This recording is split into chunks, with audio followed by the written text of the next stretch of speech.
사랑하고 축복합니다. 2월 23일 화요일 하나님이 주시는 말씀은 민수기 30장 1절에서 5절입니다. 구약성경 247쪽 민수기 30장 1절에서 5절까지 제가 읽어드리겠습니다. 모세가 이스라엘 자손 지파의 수령들에게 말하여 이르되 여호와의 명령이 이러하니라. 사람이 하나님께 서원하였거나 결심하고 서약하였으면 깨뜨리지 말고 그가 입으로 말한 대로 다 이행할 것이니라. 또 여자가 만일 어려서 그 아버지 집에 있을 때에 여호와께 서원한 일이나 스스로 결심하려고 한 일이 있다고 하자. 그의 아버지가 그의 서원이나 그가 결심한 서약을 듣고도 그에게 아무 말이 없으면 그의 모든 서원을 행할 것이요 그가 결심한 서약을 지킬 것이니라. 그러나 그의 아버지가 그것을 듣는 날에 허락하지 아니하면 그의 서원과 결심한 서약을 이루지 못할 것이니 그의 아버지가 허락하지 아니하였은즉 여호와께서 사하시리라. 아멘. 우리가 신앙생활을 하다 보면 하나님께 서원을 할 때가 있습니다. 하나님께 받은 은혜가 너무 감사해서 하나님께 이런 일을 하겠습니다 하고 이제 서원을 하는 때가 있습니다. 또 반대로 어떤 어려운 일을 만났을 때 하나님께서 도와주시면 제가 하나님께 이런 일을 하겠습니다라고 서원을 하기도 합니다. 성경에 보면 서원한 인물들이 많이 나옵니다. 야곱 같은 경우는 형 에서를 피해서 삼촌 라반의 집으로 가면서 만약에 하나님이 자기가 잘 돼서 돌아오게 해주시면 이 베델에다 하나님의 전을 세우고 11조를 드리겠다고 서원을 했습니다. 또 한나 같은 경우는 한나는 자식을 낳을 수 없는 그런 상황이었습니다. 하지만 하나님이 아들을 낳게 해주시면 그 아들을 하나님께 드리겠습니다 라고 서원을 했고 실제로 하나님이 서원을 이루셔서 아들을 낳게 하셨죠. 그래서 그 사무엘 아들을 하나님께 서원한 대로 바쳤습니다. 바울 같은 경우는 일정한 기간을 나시린으로 살 것을 서원하기도 했습니다. 이렇게 서원은 자발적으로 하나님께 하는 것이기 때문에 누구나 다 할 수가 있습니다. 서원을 하지 않았다고 해서 죄가 되거나 그런 것은 아닙니다. 하지만 일단 서원을 했다면 반드시 지켜야 되고 또 여러 가지 사정으로 인해서 서원을 지키지 못할 경우에는 그 서원한 것의 20%를 더해서 하나님께 드려야 했습니다. 그럼 서원을 왜 반드시 지켜야 될까? 일단 사람이 서원을 하게 되면 그 서원한 것을 하나님이 거룩하게 구별을 하십니다. 즉 서원한 순간부터 그것이 하나님의 소유가 되기 때문에 그렇습니다. 예를 들어 레위기 27장에 보면 어떤 사람이 어떤 짐승을 하나님께 드리기로 서원을 했습니다. 그러면 그 순간부터 그 짐승은 거룩하게 구별이 되는 거예요. 그러니까 그 순간부터 그 짐승은 그 사람의 것이 아니고 이제 하나님의 소유가 되는 것입니다. 그렇기 때문에 그 짐승을 바칠 때에도 다른 짐승으로 바치면 안 되고 서운한 그 짐승으로 바쳐야 돼요. 만약에 그 짐승을 바치지 않을 때는 이제 다른 짐승의 20%를 더해서 이제 하나님께 바쳐야 됩니다. 이것은 서운한 것에 대한 이제 책임을 묻는 것입니다. 여러분, 약속은요 하나님이 사람에게 하시는 겁니다. 사람은 하나님께 약속을 할 수가 없어요. 왜냐하면 하나님만이 그 약속을 지키시기 때문에 그렇습니다. 그러니까 사람은 약속을 해도 연약해서 그것을 어기거나 또 잊고 그 약속을 지키지 못할 때가 많습니다. 그럼에도 하나님이 서원이라는 제도를 만들어 주신 것은 서원이 하나님을 더 우리가 깊이 섬길 수 있는 그런 좋은 제도이기 때문에 서원을 만들어 주신 거죠.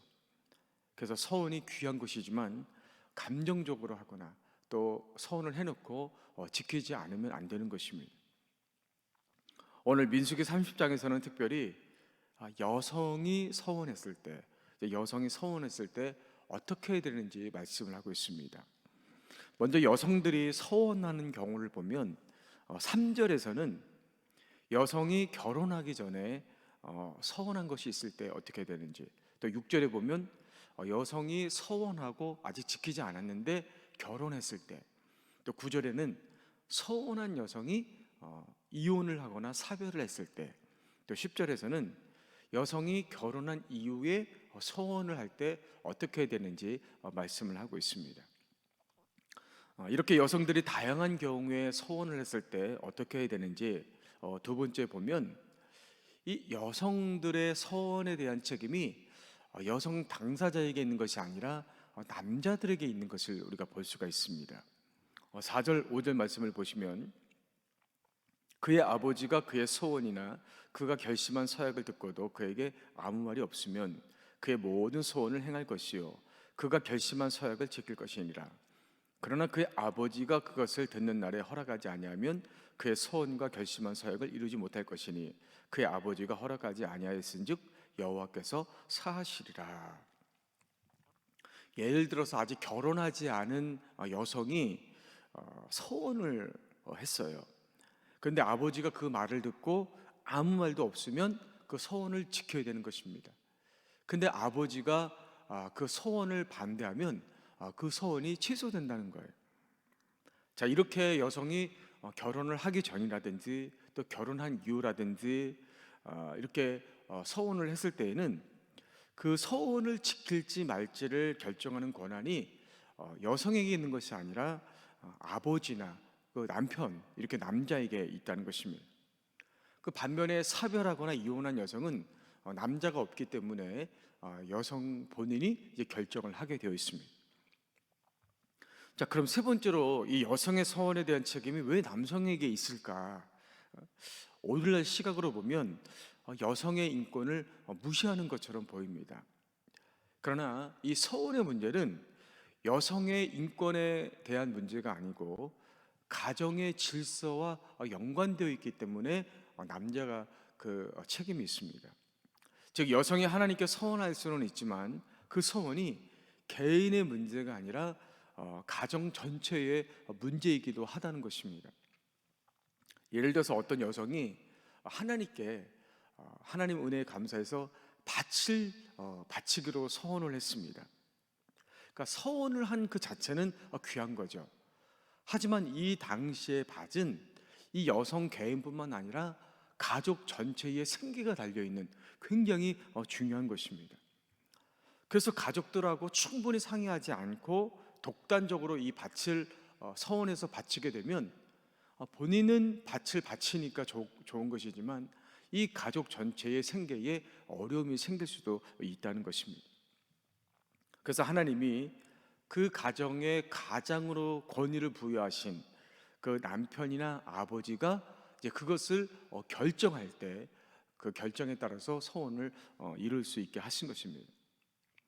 그렇기 때문에 남편이나 아버지도 여성의 서원을 들었을 때에는 분명하고 신속하게 결정을 하게 했습니다. 이렇게 하나님은 서원도 중요하지만 하나님이 세우신 그 가정의 질서와 권위를 더 중요하게 여기셨다는 거예요. 그럼 오늘날 우리가 서원을 어떻게 해야 될까요? 2절 말씀 보겠습니다. 사람이 여호와께 서원하였거나 결심하고 서약하였으면 깨뜨리지 말고 그가 입으로 말한 대로 다 이행할 것이니라. 그러니까 지금도 그렇지만 당시에 이스라엘의 이 남자들은 그 자기가 말한 것을 굉장히 중요하게 여겼습니다. 왜냐하면 그 말이 단순한 말이 아니고 하나님 앞에서 말한 것이기 때문에 반드시 책임을 져야 된다고 그렇게 생각을 하고 있었어요. 그래서 이 말이라는 것은 하나님 앞에서 나와 그 말을 들은 사람과의 관계를 맺게 해준다, 이렇게 믿고 있었죠. 그러니까 사람이 하나님 앞에서 말한 것은, 그러니까 하나님께 소원한 것은 곧 하나님과 나와의 관계를 맺게 해주는 이제 그런 굉장히 중요한 역할을 하는 것이죠. 그렇기 때문에 내가 말을 했는데 그 말을 지키지 않는다, 그것은 곧 그 사람과의 관계가 깨져버리는 거예요. 더 이상 신뢰할 수가 없는 거죠. 그렇기 때문에 내가 하나님께 서원을 했다. 그러면 이 서원한 것은 하나님과 나와의 관계가 이제 그 서원을 지키지 않음으로 인해서, 서원을 지키지 않으면 그 관계가 깨져버리는 거죠. 내가 하나님을 신뢰하지 않는 거예요. 그럼 하나님도 더 이상 우리를 신뢰하실 수가 없고 하나님과 나의 관계가 깨질 수밖에 없는 거예요. 그렇기 때문에 내가 하나님께 서원을 했다. 그러면 그것은 곧 하나님과 나와의 신뢰 관계고 그 관계를 위해서라도 반드시 지켜야 하는 것입니다. 그래서 오늘날 서원할 때도 함부로 서원하지 않아요. 그러니까 서원하시는 분들을 보면 되게 내가 하나님 은혜 너무 감사해서 하나님을 더 잘 섬기고 싶고 또 하나님과 더 깊은 관계를 맺고 싶어서 서원을 하는 것입니다. 또 어려움이 있을 때에도 단순히 그냥 어려움을 극복하기 위해서 서원하는 것이 아니라 그 어려움을 잘 극복하고 내가 하나님을 더 잘 섬기고 싶은 그런 귀한 마음에서 서원을 하게 되는 것입니다. 이렇게 서원에는 우리 귀한 그 믿음과 마음이 담겨져 있기 때문에 하나님도 우리가 서원을 하면 그 서원을 귀하게 받으시고 또 그 서원을 이루어 주시는 것입니다. 그래서 앞으로도 이 서원이라는 제도가 여러분이 하나님을 더 깊이 섬길 수 있는, 또 하나님과 더 깊은 관계로 나아가는 그런 통로가 되시기를 주의 이름으로 간절히 축복합니다.